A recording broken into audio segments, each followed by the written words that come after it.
Shit, we gonna leave about 4 in the morning. No later than 5. Tonight? In the morning. Yeah, in the morning. So like in a couple 5 hours? in the morning, yeah. When we done with this, I'll probably go holler at Mom's. Man, she might be going to sleep, but see if she up. Go to the shop where Shells and them at. See if niggas over there. Then we gonna go lay it down. Get some. As long as I'm gone by, I would love to be gone by 5. Cause it's 8 hours, so I want to be able to get home and just. Of course, I ain't gonna unpack. I'm just gonna throw shit in there and just sleep. Baby gotta go to work. You going though, right? She gotta go to work. Trending question. I'm gonna ask you 600 in food stamps or dinner with Jay-Z? 600 in food stamps. And food stamps. Dinner with Jay-Z. It would definitely be a dinner with Jay-Z. I mean, 600 in food stamps. I could do that. You got to give me 1,000. I need more than 1,000. 3,000. 3,000 in food stamps or dinner with Jay-Z. Woo! 3,500 in food stamps. Man, I mean, Jay. Nah, Jay. I had to do the Jay thing, man. I had to do the Jay. That's a one in a lifetime thing that can happen. Like, I mean, none of my people I know ever sat down with Jay. Nobody. Jay, cause I would definitely pick his brain. And I mean, maybe what he's tell me, it might not work for me. It might not work for me, but nigga, I did it. I talked to Jay. He gave me some game. He 3,000 food stamps. Man, I'll get that again. If I don't, like, man, just Jay-Z, bro. Like, it's Jay-Z. Is he one of your goats? Jay Five. So who's your 5? Not even just greatest of all time, but 5. Bro, I'm gonna be honest with you. I don't even like to do just your influence. It ain't even got to be the best, but it could be just 5 that you actually listen to. So would he be in that? For you to pick that dinner over 3,000 in stamps is crazy to me, but 3,000 in stamps is and he's not in your top 5. That 3,000 is a lot, cause we just had 1,000 and stamps. Well, yeah, with my mans. You know, I got some folks. Yeah. Hey, we got it on there. I'm like, hey, you know what I'm saying? And boy, y'all got a good deep freezer. 1,000. You know where I shop at, Sprouts, Whole Foods type shit. Gotcha. So it's gonna be, it's gonna stretch. But nah, Jay definitely one of the ghosts, man. I wouldn't say. I mean, he'll be in my. Of course, you're gonna have the big, the pot. Well, your favorite 5. I'll say my your favorite 5, bro. I'm gonna be honest with you, cause I'm a different type listener. I never liked those type of top 5 type deals because I'm just like what happens in the culture. I go with what's going on right now. I don't have the go-tos. Even though if Jay drops something, I'm gonna listen. But I wasn't a Jay-Z fan until later in life. Even when he was, even like the 444s and all that, I wasn't a Jay-Z fan like that. Yeah, I was more of a songs of Jay-Z, but you still had to have Wayne because I was in our era. Wayne, I'll pick Wayne over Jay. Right. So that's what I'm saying. It ain't even necessarily got to be Jay. Like who was your influence? Well, this is what I'm gonna say because I ain't gonna say 5. I'm just saying who was my influence growing up with music. Who would make you want to write? I'll say that. Now or just period? Just you can go now and then, just period. Now is nobody now. Yeah.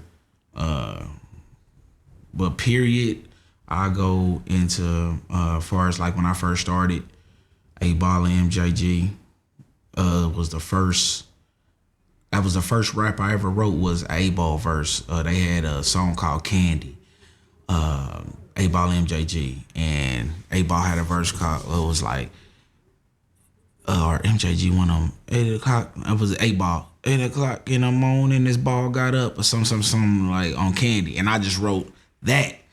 Like 1 o'clock in the morning, this beat got up because I ain't had no rap name. And everybody called me Bam. or my family shit nickname. So and I kind of get them on, and this beat got up. Got my 955 originals as I creased them up. Put my Staffertino up over my head. What else did I forget? My keys to the Jeep on the bed. So I just wrote this whole and just put my own words to it. I was like, so that's what started. That's what started. That's what started. Bam. That's Not what even started. Keed, No, it was just bam. Okay. You know what I'm saying? So that was the thing. The first rap I wrote. Mace was like my top. You know what I mean? 7th grade, he was the first person I wrote his whole raps. That why you over there looking at me? Why my girl standing there? I wrote this whole rap. That Harlem World, I wrote the whole thing down. I was on the school bus going to Westport rapping his stuff like it was mine. And then I said the 8-Ball, then like throughout Mystical, DMX, Cannabis,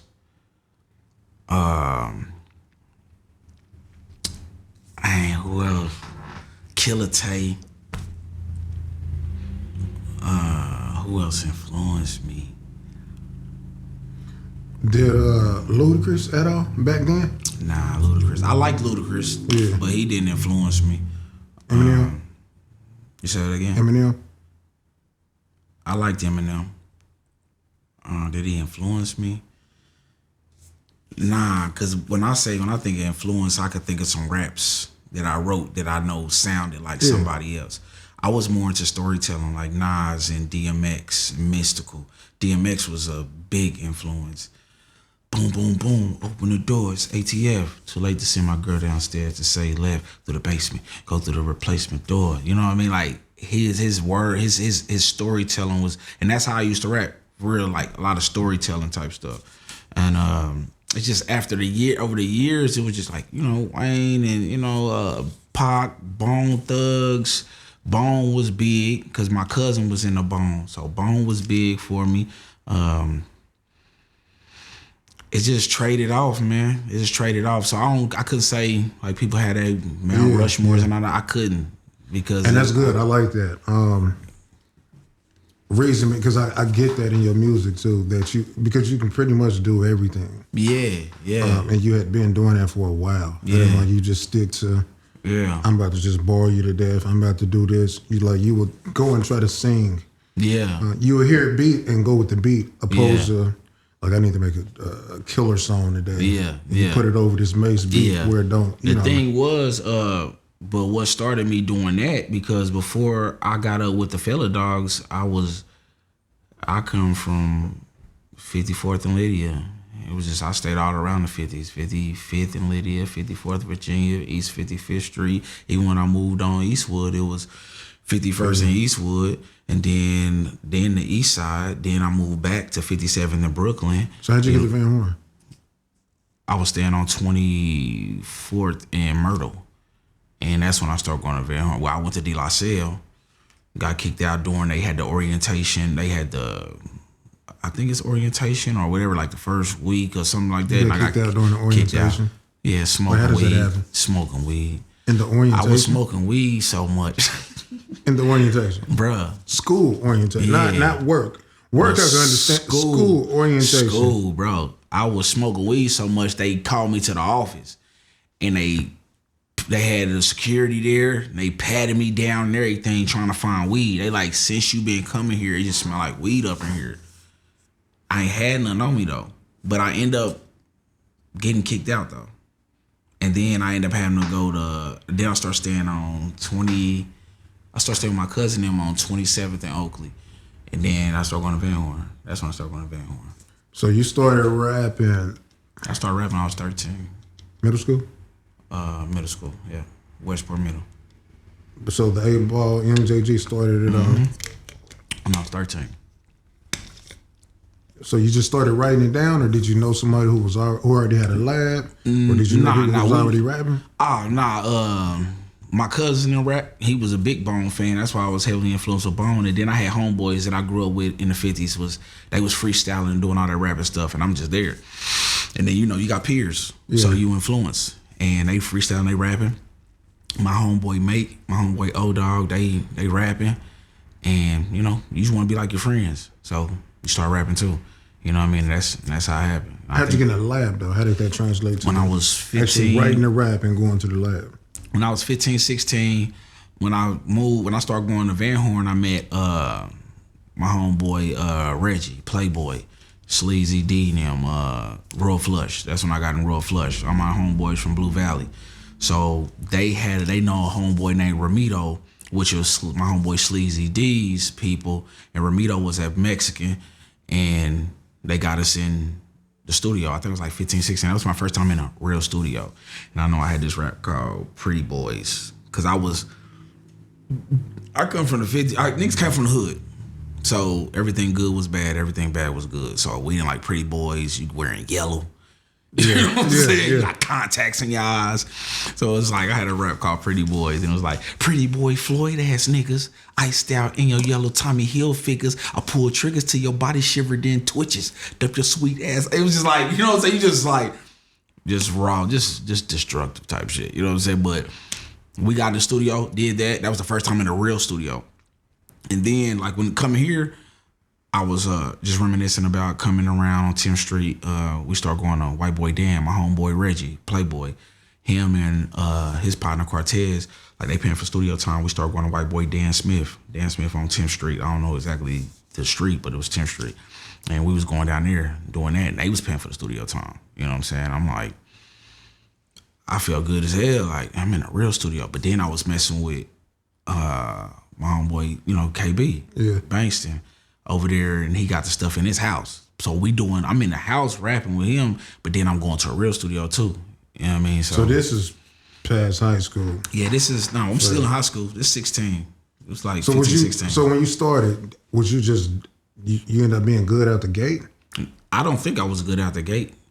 I'm saying, do you ever remember it being a struggle though? Like, damn, like this ain't Nick. No. Shit killing mine, or I just loved it. Comfortable I liked it. Did you feel comfortable actually doing it? Yeah. Voice, delivery, because it's different from writing. Because I never looked at, I never analyzed it. I never was analytical with my music, far as like, am I good? Still younger. Am I this? I'm just. Younger. It's like a kid. You don't think about that. I'm just going with it. I just loved it. I liked it. My friends doing it, but in hindsight, I was probably the bottom of the totem pole compared to the guys I was around them times. But I didn't think about it like, oh, you trash. I ain't like this. I was like, yeah, this, I just had, had that jitters in me. Like, yeah, I want to do it. And it wasn't like how it is now. It was just passion. It wasn't like, oh, somebody making it, or I'm seeing people on TV like, I want to be famous like that. I just like the rap. You know what I'm saying? You 03? 02. 02, so you was a year before maybe. So my introduction to, so you wasn't Keed yet. So you was. I was Crazy K. Crazy K at Van Horn? Yeah, I was Crazy K. Crazy K Assassinator. So you had Crazy K, you had Crazy Bam. K Assassinator. Well, Bam is my nickname. That's my family call me. Bam. Okay, so that's what we know at Van Horn, right? So this is my introduction to Keed. You came in there, you was one of the rappers at Van Horn already, for whatever reason, I don't know how, but I just remember being in the lunchroom. I'm grabbing the trays, and yeah, that's you and somebody else that rap. It might have been somebody else, one other person. I don't remember who it was. Tall, Gabe. I don't remember. It might have been Gabe. It might have been Gabe. Yeah, who was in the Gabe. talent show with? Gabe. I think that was me and Gabe, or my cousin Anthony. So you was in the talent show rapping. Mm-hmm. Me and Lil Mario, light skinned Mario. Mario, yeah, I remember Mario. Mm-hmm. Stacy, Shantae, I think Donzel. Stacy, I remember Stacy. Donzel and somebody else was in the talent dancing. Donzel, yeah. Miss Smith. Dancing. Do you remember that? Yeah, I remember you dancing on that. We had on fucking jerseys. We ran out of the cuts or something. It was. But it's just so long ago. I don't even remember the talent show. I remember they tried to kick me out the talent show though. But they wouldn't. I had a rap about it. Like I said something about administrators trying to kick me out the talent shows just because I rap or something like that. But when I came to Van Horn though, I was like 16. I've been rapping for 3 years. I just was confident. That's why people listen to me now and just like think I'm a battle rapper because my style is aggressive. Like Beans is one of the cats that I like. I like aggressive rappers, and that body came from, you know, my upbringing of the struggle and the pain that I had inside. So that why- I wanted so- to be so- rah-rah. So why was you mad at the administration, huh? Because they was trying to kick me out. But they was trying to kick me out the talent shows, but I wasn't good. I wasn't a good kid. You know what I mean? I really wasn't a good kid. I didn't apply myself. I just wanted to smoke weed, sell weed, hang out, Yeah. skip, go to lunches, just do the bad stuff because how I was raised, I just thought being bad was good and being good stuff was bad. Like you should square, you know what I'm saying, for doing that. And when I came to, I remember when I first came to Van Horn, cause this is how I used to do everywhere. I'm talking about the Catfish Cabin, the 40 Highway, Hit Club, Hip Hop, you know what I'm saying, whatever. That was on 40 something. But Planet Hip Hop, what's it called? Yeah. Bro, everywhere I went, I was just like, who rap? Let's go. I want to go against your best. And you know, we didn't battle, but we just went verse for verse type stuff. So when I went to Van Horn, that's what it was. I went lunch table, and I'm in the lunchroom. Yeah, that's who what rap? that's what I remember. Drop the beat, and that's just rap. I remember Whoever your tightest maybe pencils or something. Could have maybe. been. I remember y'all hitting the could have been. hitting the I just want desk to go for real, against for the real. hardest, whoever think they hard. Cause I just was overconfident, like whoever. I just want to go. It's like some alpha male type.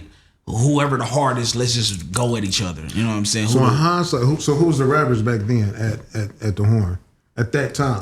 Bro, I'm gonna be honest with you, bro. That was many moons ago. I done took drugs. I done did stuff to where my memory. I had car accidents. I done went into some life stuff to where my memory kind of bad. So one person, But you remember. who I remember about everybody, honestly, well, first of all, Gabe was my man. Yeah, okay. It was another cat called 20 Gauge. Gauge was he be modeling and stuff now.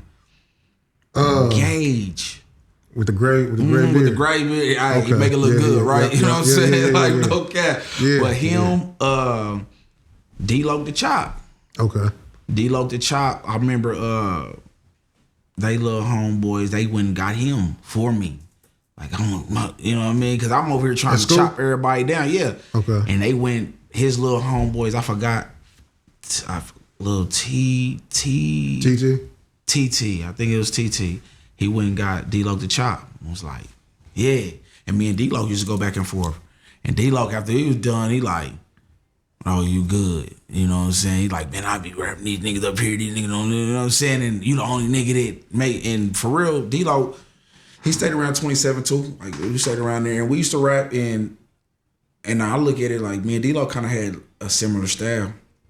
Like I used to listen to him, and our cadences and our rhyme patterns was kind of similar. You know what I mean? But yeah, I was a Southside dude, so I was coming there and I just be like, 5 block. You know what I mean? I'm out here with the 20s on 5 block.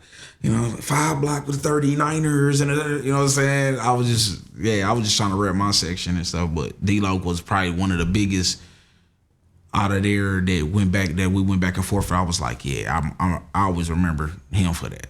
Yeah, he was one of the ones that actually had a CD. Yeah. I just remember from back then. You know him. I remember them niggas from wearing royal blue like a fool. That's when I really started getting the royal blue like that. Like I used to love how them 27th Street niggas on the east side, like the royal blue just stuck out. Yeah. You know what I mean? So I used to love that royal blue. That's what's up. So you left Van Horn. Now you go to Raytown. Nah, I never went to Raytown. You didn't go to Raytown? School? So how'd you end up with the fella though?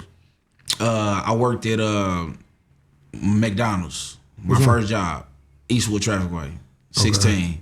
I worked at McDonald's. Worked back in the grill. I'm back there. Who rap? You know what I'm saying? Niggas, my homeboy, my boy rap. I chop him. That's what we used to say back in the day. I chop whoever. Who rap? You know what I mean? So Bankston, that's how I met Bankston. You know what I'm He saying? was at McDonald's. Yeah, he worked This at is about to be McDonald's. funny. Yeah. So my homeboy Ricky, RP Ricky, Ace of the fella dogs, but he like, my homeboy rap KB, blah blah. So we linked up and I'm like, what's up? You know what I'm saying? I'm gonna chop you, nigga, little shit. Well, KB How long had KB been here? and KC, Yeah. I don't know then. Okay. I don't know then. But KB didn't rap or none of that. He just like meet me at my house. He didn't rap at the didn't job. rap. Cause that's not KB. Okay. KB's not that type. KB is an introverted type guy.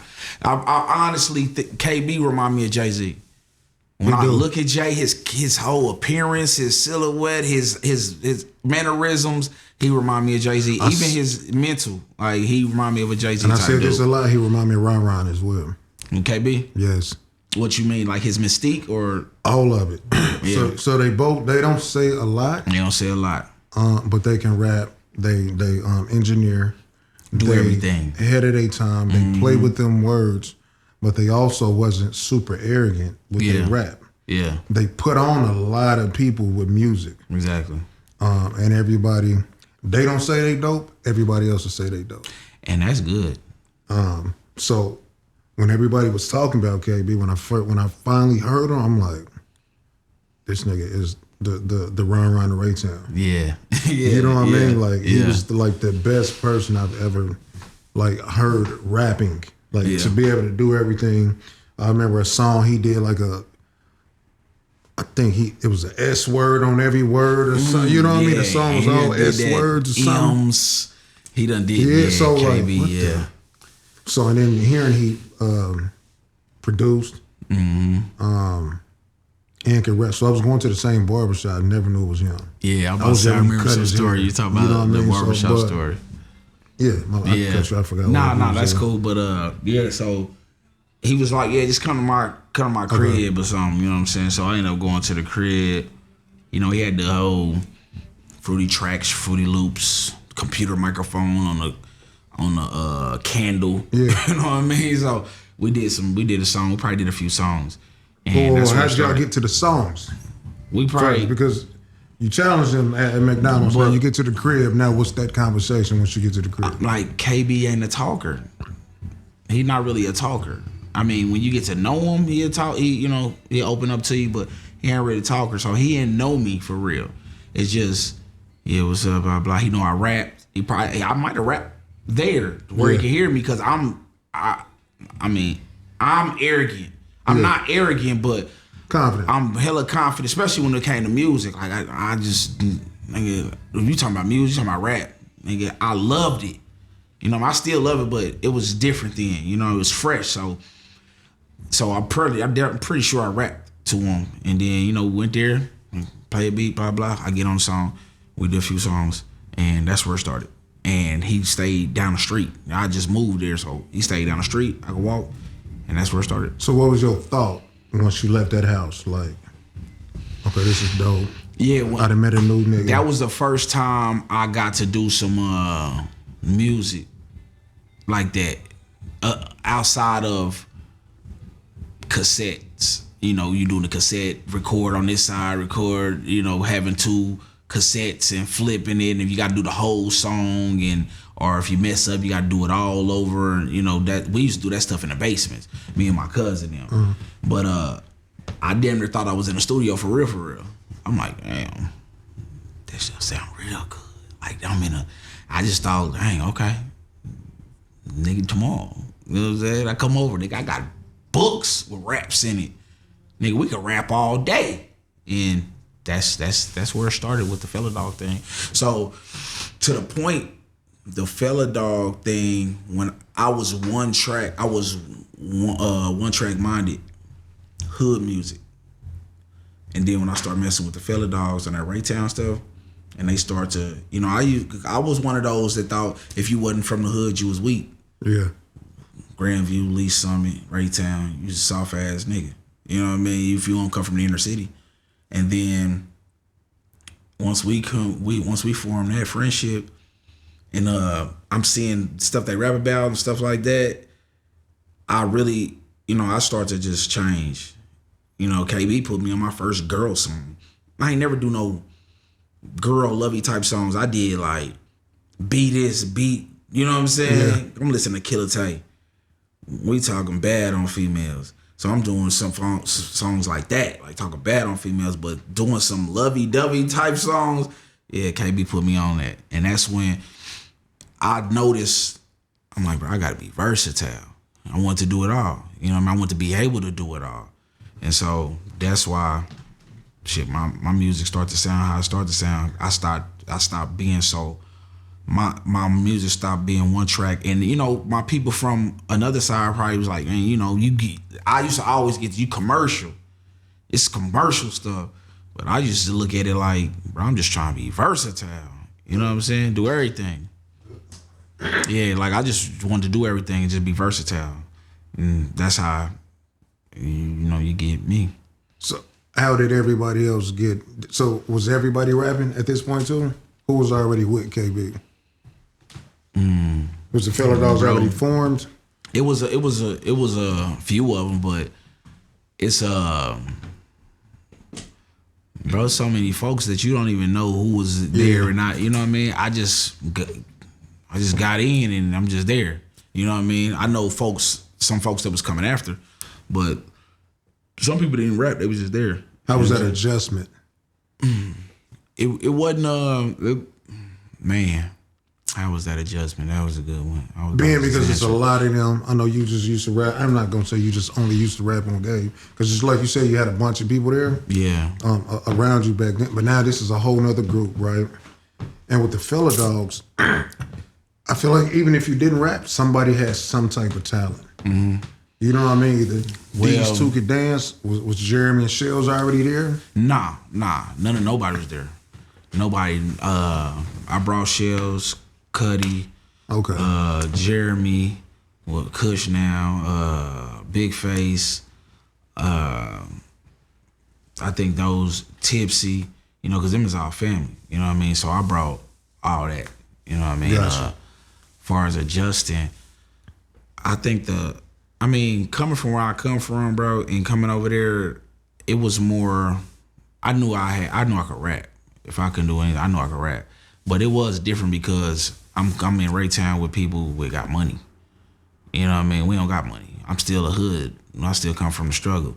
And you over here with shout out to my own boy Tim, them, he got the privy and all that. But we got Tim, we got Oldest daddy is played for the Chiefs. You know what I'm saying? We got TJ, we got all these folks that, even K, you know what I mean? Like, I'm looking at everybody like, y'all rich. Y'all got cell phones and y'all got you know what I mean? Like y'all parents is looking out for y'all and stuff like that. And I'm not saying all of them did, but this is how I was looking at it then.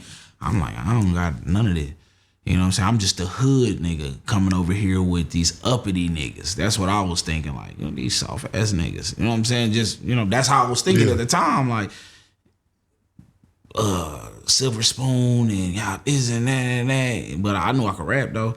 And to me, nobody could mess with me. You know what I mean? Even though KB, the dopest, I just felt nobody can mess with me. And that, at that point, that was how I was feeling. Did that start to become an issue? Yeah, me and KB, yeah. It became an issue. We was it just y'all though? Or did everybody, because I kind of feel like everybody felt that way though, low key. Well, about K? Like, no. Just like all of them feel like they the nigga. You know what I mean? I think everybody, to rap, I think you got to have some form of confidence or arrogance about, I was just saying, I'm more of a transparent type person, heart on my sleeve type. And a lot of people got a good poker face. I don't really got a good one. I can't really be fake around folk. Can you apologize? Can I apologize? Yeah, I can apologize. You got to prove it to me though. What if you're wrong though? Yeah, if I'm wrong. What if you wrong? You know what I mean? If I'm wrong, I can apologize, but it has to be proven to me I'm wrong. Can you prove that you're wrong? And be like, damn, I need to. Now I can though. I'm not talking as a 30-year-old or a 20-year-old. I met them at 16 and you know what I mean? So I couldn't say it then, but I know as a grown man, as being aware of my manhood and being aware of life, like I can now. Even though it still has to be proven to me because I stand behind my word and I'm passionate about everything, you know what I mean, for the most part that I say. So say you, I'm not even gonna say this to say you was right or wrong, right? Mm-hmm. Is there anything you would be like, man, I need to go back and apologize to cuz, man. Mm-hmm. It wasn't nothing serious. You know what I mean? We need to just. And I don't hold grudges, bro. I'm not a grudge person. I used to think I was before, but these emotions that you get when you get older, it's just totally different. You know what I mean? You're not living recklessly like when you was younger and I don't give a F attitude. You know what I'm saying? As you get older, you know, you more aware, you a little bit more sensitive. I was just talking about like my moms and my pops and stuff, how sensitive they get and be like loving. That's kind of weird a bit because they wasn't like that before. But I'm noticing as you get older, you start to be aware of your mortality and you want to get closer to a higher power, whatever that is. And you know you might not have a lot time left here. And so I don't know. That's why as I got older, I cried through movies more. You know what I mean? Like I'm more sensitive or an empath than I used to be when I was younger because I didn't give a F. Now I'm like, I see a lot of folks dying. I see a lot of stuff. You just never know. And like I said, as you get older, bro, it's not when I was 25 or even when I was 30. You know what I'm saying? Like now I'm just, I can definitely understand stuff and see things clearly now. And like, you know, I apologize if I need to apologize. And the crazy part about now, I could say this too because I could over talk. Me too. Right? I could cut you off a lot. But it's like, I think these times now is more of the time we need to communicate more. Mm-hmm. But I'm a fan of less is more too though. So don't say too much. Mm-hmm. But like just effective communication, I guess is what it needs to be more. You spoke on moms, right? Mm-hmm. My mom's, she be bringing stuff to work, man, for everybody, right? Mm-hmm. She brought in a big batch of cookies. Mm-hmm. So I told my supporter, them cookies is hard as shit. Mm-hmm. She goes in there and throws away the whole, like she took offense to it. I'm like, I didn't, like what? That people still eating them. I'm just letting you know, I don't know what happened. Them motherfuckers was hard. Yeah. You didn't even cook them, you know what I mean? But like, why would you go in there and throw them away? Yeah. Why your feelings are over that? Yeah. Wasn't that serious? Yeah. But she's not going to speak on that either hurt her feelings or whatever the case. I want to ask her, like, well, you all right? What? Mm-hmm. Oh, yeah, I'm good. She won't express that. But your actions show. I'm talking about it was less than 10 seconds. Yeah. I told dude, because is she about to go throw them away? I said, she probably about to go throw them away. You might want to. He was like, man, she already threw them motherfuckers away. I wanted them oatmeal joints. You know what I mean? So my opinion doesn't outweigh. So that's one of them ones like, bro, I just shouldn't even have said shit. Yeah. But at the same time, I don't want you to keep bringing in shit and then people talking like, hey, boy. And I feel that way too, though. That shit. Nigga, she the last one she brought. Like, and that's your mom's, though. So you feel like you can at least be real with moms, if anything, because if it was Miss Shirley or somebody brought him in, you might not have said it to her. You might have been like, damn, I ain't eating that shit. You know what I'm saying? And then but see, I don't mind stuff like that because I feel being real is you know what I mean, being authentic. But then I get in trouble for that too. I get in the most arguments being authentic, bro. I get in trouble for that too. Opinions and just saying what I try not to even have them now. Like, you know what? I'm highly opinionated, bro. I don't even, you go, hey, boy, what you think it is? And now when I tell you what I think about it, I don't like you. Yeah. Like, bro, no, you ask my opinion. Like, don't lean with mine. I'm not saying I don't like it, but I'm a tough critic too. Bruh, so I'm a critical thinker. Yeah. I'm very critical on myself. Like, what people don't understand is I'm critical on myself. Yeah. So I'm gonna be critical with you too. Like, I'm just critical. Yeah.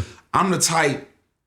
I'm not a pessimist. Like, I don't feel like I'm a pessimist. I feel like I'm an optimist. But at the same time, I think as being an artist, I can see the negative in a positive picture. Though. Yeah. Because maybe I'm just looking for perfection. And nothing's perfect, but I'm looking for the perfection in my eyes, though. It don't gotta be perfect. Just for my eyes, though, I could look at a picture like, but right there. Yep. You know what I'm saying? And then they're like, and people tell me, appreciate what is it? I'm like, but it's like nails on a chalkboard. Yeah. I can't unsee it. I can't. Yeah. And if I don't say it, and somebody else say it, or Yeah. or it I know get what you're saying. broke, then I feel like, see, I should have said it. Yeah, and I'm not down on you. No. This is just me. I point out, hey, oh, you took that picture, that corner. You see the corner over there? You Yeah. gotta move this over. But see, and I'm the type of dude that I understand I give it out, so I gotta be able to take it. So if somebody say this, I might look at it and I might adjust it because I might not have saw it. And I'm like, okay. But then I might be like, you tripping. I'm cool with it. I'm cool with it because I understand. I mean, we all see stuff differently. So, what's the biggest misconception of Keed? What I've got my whole life is judging a book by its cover. Like seeing me, seeing my appearance, seeing how I am, and thinking. I'm gonna be honest, bro. I was raised in the 50s. I rep 5 Block, all this. You know what I'm saying? At least I did. You know what I'm saying? But I'm saying niggas grown, so I'm past that. But this 50 thing, like how I look, like you supposed to rap this way. You supposed to be hard. You supposed to be, you know what I mean? And it just be opposite for me. You know what I mean? As far as people think they gonna get this hard. People think they gonna get this from me and they get something else. They might think you gonna get I don't give a F type, not a thinker, not somebody that's I'm a research, I'm a read, I'm a dang near be on some nerd type ish. You know what I'm saying? I'm not just this I don't give a F type dude. So when I'm this me coming from where I come from, people think, you know, I don't give a F about stuff. You know what I mean? Like, example, getting in a car with a female and she playing Messy Marv. I like Messy. But then I'm like, bro, and then Nelly come on. They're like, oh, we gotta turn this. I'm like, turn that Nelly up. Mm-hmm. You know what I'm saying? Like, or some R&B, or some country. Are we gonna this weak ass shit? Like trying to impress me, like this week. I'm like, hold up. I'm like, I'm feeling that. Yeah. They like, what, nigga? You could be yourself around me, man. I'm a judgmental person. I am. But I'm like, for the most part, bro, you could be yourself around me. I'm not one of them. But guess what? I am around people that just straight hard, straight gangster, straight, and you want to impress them and want to be, yeah, let's go ride on niggas. And I'm just like, bro, you know what I'm saying? Like, you want to be this type of way. But with me, I just feel like judging a book by its cover, man. And that's what it's been like my whole life. You know what I'm saying? Like, even how I rap, like me being from where I'm from, people think I should rap like Ron or Rondo and them and all them. And I just rap different. And they're like, well, you got an East Coast type style. Like, I was hearing that when I was young. Like, you sound like you East Coast and you don't sound like you from KC. Or it was just always how I felt like if I'm in the hood, I ain't hard enough for the hood niggas. My friends in the suburbs, I'm too hard for them. You know what I'm saying? Like I always felt like I was walking this tightrope between both. Like I'm come from the hood and I had folks on this side too, but I don't feel like I fit with neither. You know what I'm saying? With neither of them. Like, I just felt like I was always in the middle. So you wasn't comfortable with you yet as a artist. Like, figuring, like, I feel like J. Cole is going to do whatever the hell he going to do. He don't care what nobody says. Mm-hmm. So do you feel you was kind of just like a gumbo of, like, everything? I was a gumbo of everything. Yourself? Nope. Yep, exactly. When did you... be comfortable with myself? With yourself, yeah. Or are you even yet? Still not. Why? Because I feel like people, I think that come from, man, I love what I do. Right. But when you feel like you feeding this animal too much and this one is starving, okay, now I need to come over here. Now this one is starving, now I need to, it's like, man, I'm spread thin. I feel like I gotta that's want to be versatile though. A lot of people, I had a friend before was like, you don't got a sound. And I was like, what you mean? He's like, and they named a few people in the city. Like if I hear this, I know this is this artist. Well, if I hear this, I don't know this is you, your voice, your signature. Because I think we was talking about, I did this song called No Words. I did Energy. I did where they like, you don't have a sound. And to me, it wasn't an insult. I thought it was a compliment. I'm thinking in my mind, I'm like, I don't wanna be one way. I'm a human. I'm a contradiction. I don't wake up one way all the time. I might be happy. I might be mad. I might be gang banging. I might be Malcolm X. I might be Martin Luther King one day. It's how I feel. I go on my feelings. I'm not just one way. So when you hear Keed, it's not like, if you don't know my voice, then you ain't gonna know. But I'm gonna give you something different. I'm gonna give you Recognize. I'm gonna give you Tina Turn Up. I'd flip Work It Low. I'm gonna give you that. You know what I mean? I'm gonna just flip it. You know what I mean? And that's me. Or you comfortable in life, then, is what I want to ask them. I'm comfortable. Because I feel like with music, I feel like we kind of do music off of emotion. Mm-hmm. First off. Exactly. Yeah. So kind of how we feeling is kind of how we gonna move. Yeah. Kind of how life is going, we gonna move the same way. And we talk through music. We do everything kind of through music. Yeah. So if life ain't going the way you want it to go, I feel like music won't either. And you can't really find what you're really trying to do because you can't even find what you really want to do in life as life continues to life. So this is just me. I could be wrong. Once you get comfortable, I feel like you start not to give a fuck what everybody think. At this point now, I don't care. You know what I mean? This is just me, my thoughts on music. Yeah. We just, let me see. People could say they don't care. I mean, you probably got them ones that don't care about what other people think. But as an artist, you put the work out, you put the art out to get judged, honestly, and you really want to be recognized, and you want to have that, you want all the good feedback, honestly. And when you don't get it, I don't know, it's like fitting in, man. I think people want to fit in, or people want to be cool. People want to fit in, and when you feel like you're on the outside of that line,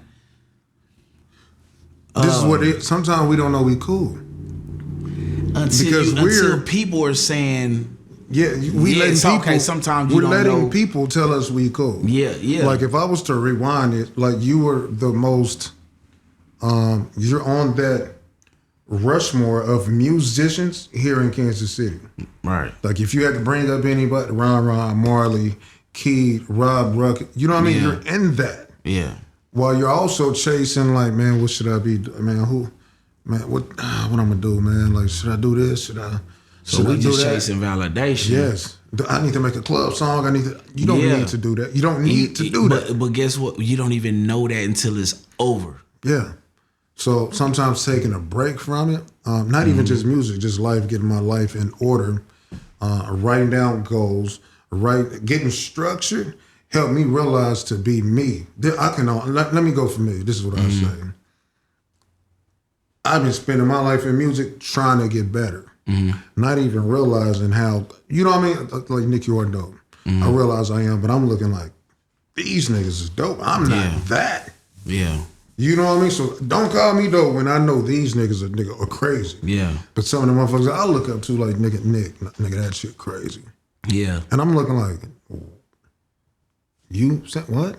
Yeah, I've been in them situations. You know what I mean? Yeah, so I've been there too. Hell no. So just to realize, like, it's the life. We gotta make ourselves cool though. Yeah. We have to, because if we don't, we're gonna be busy chasing some shit that we ain't. Bro, we just running in a circle. But that's real. That's years. Deep for real. Like you can unpack that. Like that's real. That's deep because, man, that might go back to childhood. That might go back to some trauma. It is. It's definitely trauma. That you're just looking for validation from a parent. or from somebody older that just, you know what I mean? Because I feel like my kids.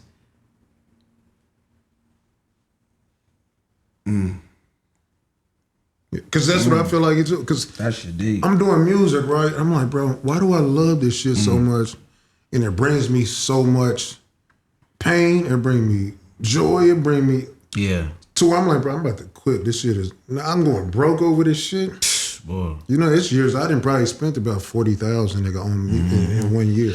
And then you don't even get that back. You don't get You it don't back, get and the then recognition. You when don't you get look the, at it, that shit over with. Your money gone. Yeah. So I done took this money I could have saved, trying to say I gotta go perform at this for what, nigga? You don't have. You know what I'm saying? It's shit. I didn't. Me and my pops never had. Me and my pops didn't have a good relationship growing up. My pops was there, but he wasn't there. You know. I mean, what you said, like that shit just hit a nerve because I'm thinking, my kids. I want to be able to instill that and that confidence in them where they don't need validation from nobody. Yeah. And I feel like with the music, like what you just said, boy, I ain't gonna cap. That shit got me emotional like a motherfucker. You looking for validation from people, and you like that could be childhood shit. Like, damn, I just wanted my daddy to just, you know what I'm saying? Mm-hmm. And if that nigga, if he would have instilled that shit in you, you know what I'm saying? I'm speaking for myself. If a nigga would have instilled that shit in me and gave me my confidence that I needed, that I didn't look for in nobody else, I wouldn't even care. I would have knew who I was. But I'm looking at everybody else and looking at the recognition that everybody else get and the love people get, and I want that. And I'm like, I ain't good enough. I need to do this. I need to do that. I'm looking at everybody else shit, you know what I'm saying? But that shit was deep because it just made me, man, that shit was deep because I'm like, nigga, I don't want my kids to feel like that. I tell my kids I love them several times a day. And I'ma always be, so they know, like, nigga, I don't gotta impress nobody, nigga. My daddy happy with me. Nigga, I believe in my daddy so much because you looking at your parents, nigga, my mom was superwoman. You know what I'm saying? That's how you look at your parents. Yeah. Superwoman, Superman.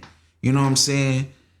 And I know, yeah, if they confirm it, you don't need nobody else confirmation. So when I put that in mind, they don't need to be sitting out here. That's how you go crash out. Yep. For the next nigga, trying to impress a nigga, trying to get validation, like I'm good enough. Tell me I'm good enough. You know what I'm saying? And I was thinking, damn. I go home, my son can't wait till I get home, right? Yeah. And I'm still sitting here chasing music, chasing this, wasting all this time while I give him 30 minutes once I get home. Mm-hmm. You know what I mean? 30 minutes to 45 minutes. Like, and I'm out till 12, 1 o'clock every fucking day. Like, so just looking, and that's what, it didn't hit me till I had a son. Mm-hmm. And he's on me every fucking day. You know, every day. Yeah. Like, he's looking forward for me to come home. Absolutely. So when it started to hit me, when certain decisions I had to make, when shit be happening out here, you be like, Nick, shut up, bro. Like, bro, expecting you to make it to the crib. Mm-hmm. So now I gotta be a bitch. Shut the fuck up. You know what I mean? Like, I gotta turn the other cheek. And that is the worst thing for me, that I can't do it. Yeah. I'd be ready to really crash out and really just be like, nigga, and I ain't going out like that. Cause emotion though. I done had it with my kids in the car. Like, I done forgot my kids in the car. About to crash out cause, you know, never cut you off, huh? Motherfucker, not fucking bitch. I'm like, you gotta look at your kids, they look at you. I'm like, oh shit, hold up, man. You know what I'm saying? Like, I get it. And it's just like shit, cause my pops wasn't here either. So yeah, it ain't like I got a blueprint. Yeah. I'm learning on I gotta figure it out. Yeah. I have no blueprint. Yeah. Like, so that, yeah, it's shitty, man. Man, that shit crazy, because we talking about music, nigga, and you know, that shit done went all the way to childhood traumas and shit, bro. That shit crazy, because it's crazy. It's wild to me because you just going with your flow. But sometimes you have conversations with people and they hit something that make you realize something. Like you have an epiphany. Like, yeah. Damn, this is what it's I about. do it all the time by myself. All the time. Didn't think it'd be happening like right now. You know what I'm saying? Like, damn. Whoa. Like, that was deep though. What's one thing they if you want somebody to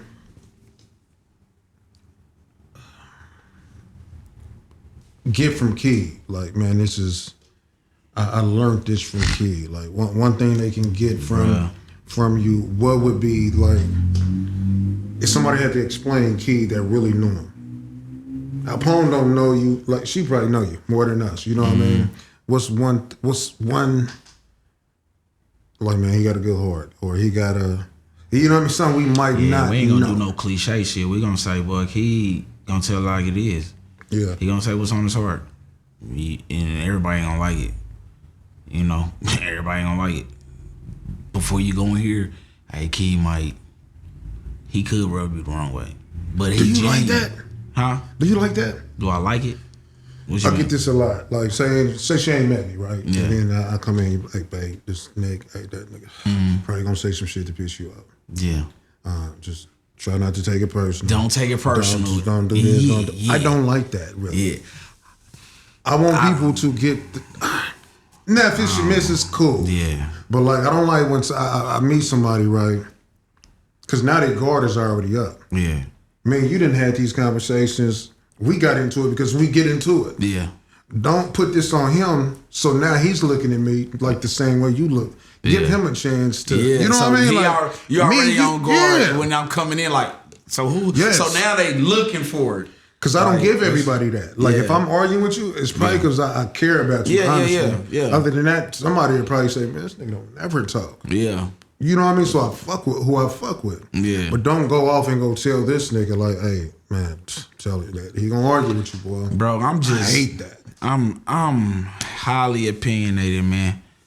I believe what I believe, and I ain't right all the time, but I could argue you down, but you got to prove it to me. You know what I'm saying? Like, if you prove it, then I'm like, oh, okay, you got that. But I could be wrong. And I said, people be like, that's just your opinion. And I came up with this, no, it's my factual opinion. It's a fact to me, it could be opinion. It's my factual opinion until proven wrong, my boy. People mix my opinions with trolling.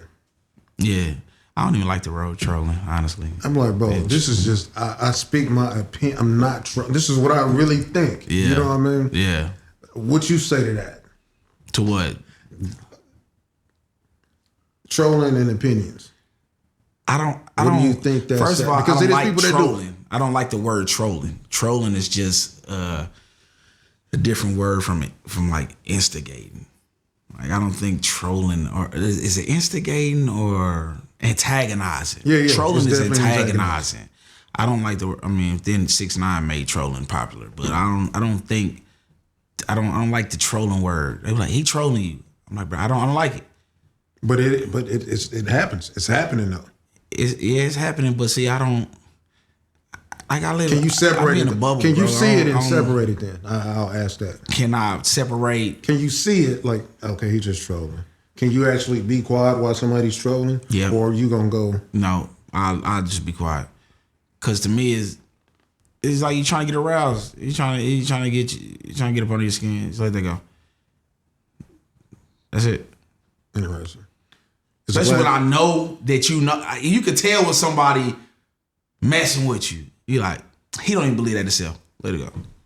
You know what I'm saying? But you probably got some good people with poker faces that can really get up under your skin. You know what I mean? You know, it's some people that can do that. I don't know, man. I leave that to. I got 2 questions. I don't really want to. Leave that to them. We're just gonna answer it. We don't have to get into this. Maybe. I like to elaborate. I don't I'm want very to. Expressive though. person. We can know, but is the Earth flat? I don't know. Good. The glass half full or half empty? Half full. Why? Because half full is an optimistic way of looking at it. that means it's almost there. Half empty, it's almost gone. I like to think of things in full form instead of emptiness. You answered that too calm. You really want to go like take a nap and drive to Texas? He just pissed me off because I wanted to really. Bro, I've been 3 months. I ain't drinking 3 months, man. My family that had me down here taking shots of Casamigos and stuff, bro. That's one thing I want to control. I really want to go get drunk and not react. Because you know what you're doing when you're drunk and reacting, you posting, you talking, you doing this. I want to be able to get drunk and not react to it. Oh, I can't. No, but you know when you get drunk, bro, you not, what they say, you let your like ambitions or inhibitions or something like go or whatever, and you just. But I be knowing it though. That's what I'm saying. Now, I mean, that's why I know it. Like, Nick, don't do it. You're gonna be mad as fuck in the morning. But you know what I mean? You can go through all them texts, like, don't text that. I'm gonna keep it a buck. This year, I went 100 days. I went 32 days, and I just went 3 months, and I just drank since this weekend, being here, and I'm gonna ride the rest of the year out. But being around people that's drinking, I see why some of the decisions that I made when I was drunk, and sometimes I still want to make them decisions, but I can't make when I'm sober. Being drunk, it's an excuse to make bad decisions. Wake up in the morning. It's definitely a poison. I really broke this down at work. We broke bro, why this shit feels so good, but it's really like, what good is drinking? Like, what really good is it? It's no good. But the hardest thing about it is, I used to, think, I could just drink in social settings. But with our culture, everything's a social setting. Everything. Bruh. Well, you got off? You off? Bruh. I'm trying to, come on. Yeah. Come on. Yeah, that's just a regular thing to do. I noticed it more, like, bruh, stop drinking. Like, bruh, alcohol everywhere. Everybody drink it. It ain't, bruh, I'm looking at old pictures. I'm looking at, man, bro, I done made some bad decisions. I done messed up relationships. I done did a lot of, like, off alcohol, and wake up and don't remember, stomach hurting, all type of stuff that, like, health issues, like with drinking too much. You know what I'm saying? I got pictures where you just blacked out, and it's laughable then, but trying to elevate, man, mentally, spiritually, physically, I look at that stuff as just toxicity. Like, it ain't helpful. Are you able to live, okay, how can I say this? Do you live life as you or as the rapper? I'm gonna be honest with you. I don't even. Everybody call me Keed. Okay.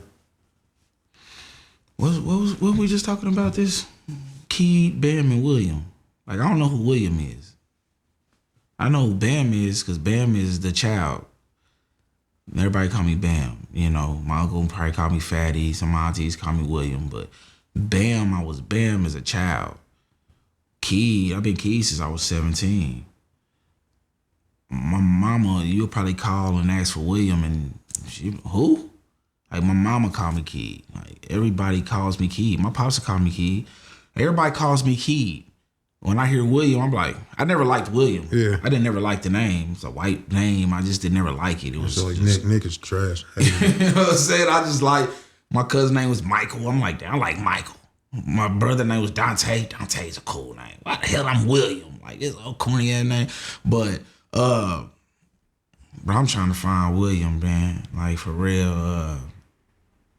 Keed is, man, I love Keed. Keed been me for a long time, man. For me to even be comfortable with William, you know what I mean? I'm still trying to find my way with that. Do you think you need a detox from music? So say you take out music right now, completely right now to the end of the year. What would your life look like? If I took out music, damn, bro, I'd be on YouTube. If I hear a beat, if I hear it, you know what I mean? Music is life. I know. But I don't know. I mean, I ain't gonna say I don't know, because if I subtracted it from what I do now, it will still be reading, it will still be working out, it will still be clocking in, you know, it will still be YouTube, watching some higher level conversations, trying to find the one, you know what I mean? Like getting closer to the source. Like that will be it, you know what I mean? As far as music, yeah, I mean, I don't know, man. It'd be hard to let it, man. Not even just let it go. Just take a break and just see how life is and where it's at. I took a break though. I took a break. That's how I got the Proverbs 8:16. The 18:16. That's how I got that. I took a break. I got off social media and everything. I was Did you off want for to like do 5 it? months. Was it a purpose? Did you purposely take a break though? Yeah. In a good spirit though. Yeah. I felt like I was called to take a break. Okay. And that's why I took the break. And I was, just searching, just trying to like listen to God, man, listen to God's voice, and not doing it on my own, and letting my soul, my spirit be guided to do the music. Like Proverbs 18:16 is really, I'd say that's really not me writing it. I didn't do that like all the other raps, all the other CDs. Like I gotta make a song for this. I gotta wait for it. I really sat back. I really read. I really watched sermons. I really had dreams. I really was talking to the source and letting him guide this pen. As far as listening to instrumental, when I hear a certain, I didn't write. Like I'm being honest. I didn't write that. He wrote that. That's all I can say. That I did a song with K Bankson called "Hate Me Now." I tried to write that because I was trying to do. Like, I gotta be key stuff. And then I sent K the hook. That's the only one that had that type of cussing and that vulgar language in it, because I was trying to be me again. Not knowing I'm evolving, I'm shedding my skin, but I was fighting against it, because when you so used to being a certain way and people knowing you this way, you kind of get scared of you think like, am I falling off? Because you're not used to this person that you transforming, that you transition into. So you try to go back to, like, we humans, like I say, humans are creatures of habit. Yeah. Like we try to go back to what we used to, like what we know. And so I started to do that and I couldn't finish it. And I was like, bro, finish the hook. So he sent it back to me. And I was like, man, that's why when my verse, you don't hear no cussing in that verse, because that was just my conviction. You know what I'm saying? I'm trying to stop being I've been on all that too. Crazy like that. You know what I'm saying? Yeah. I'm trying to choose my words wisely. I'm trying to stop being, bro, I was a wild dude for so long, man. Shit, on that podcast with Chow, you know what I mean? Like alcohol, bro. Alcohol. Even though I'm trying to, man, it's wild because you fight your demons. You fighting demons. Like I'm working out. I'm losing. I went from 250 something to 200 pounds. I'm over here working out. People seeing it. Oh man, you got skinny that. I'm inspiring people, but at the same time, I'm still fighting demons though, because I'm drinking. I done went through the divorce and all that, nigga. I'm drinking. People would hit me up like, "Well, you good? I see you." I'm like, "Yeah, I'm good. What you talking about? I'm having fun." But I'm still fighting demons. I subconsciously though, I'm not aware of it. But when you take yourself out of it and I'm looking, like, bro, you still was fighting. You know what I mean? So I just was fighting. I was trying to go back to a certain person on that record, and then when he finished it, I was like, it still was relevant to what I was doing. And then, like I said, I ain't do no cussing on that verse. And a lot of people, you probably listen to the music, you probably don't even know, like, man, they ain't cuss through this one, like, cause it's just a conviction for me. I'm trying to clean it up. You know what I mean? You're doing good, man. What's next? What's next? Just in life in general. It ain't even got to just be music. I'm still searching. I'm still searching for the source, man. You know what I mean? Good. I got books. I want to read the Quran, the Bible. I'm trying to figure it out, bro. Like, if we get older, I just want to be a better human.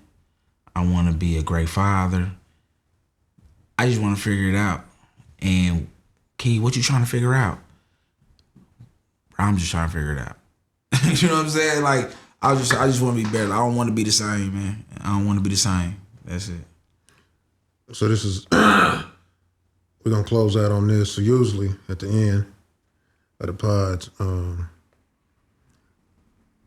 if me and you was to never see each other again, you know what I mean, I can give somebody some advice that Keed gave me, right in the nick of time, what will it, you're going to look at this camera and you're going to tell them any words of advice you can give anybody right in the nick of time. All right, check this out. This ain't really gonna be advice. So when I was going through my struggles, I came up with something, a slogan, because you see how the fish are in the sea. You see how the sun rises when it rises, sets when it sets. You see how the cars are made. You see how the animals are in nature. You see how the bees get the pollen and go from here. You see how life is. And we sit back so much and wonder why our life is where it's at, why it's not working out, why somebody ain't recognize me, why this, why that. I said, everything is perfect once we understand its purpose. Everything is purposeful. You may not understand it right now, even with people passing. You may not understand it right now, but everything is perfect once we understand its purpose. It's life. And that's how we live it.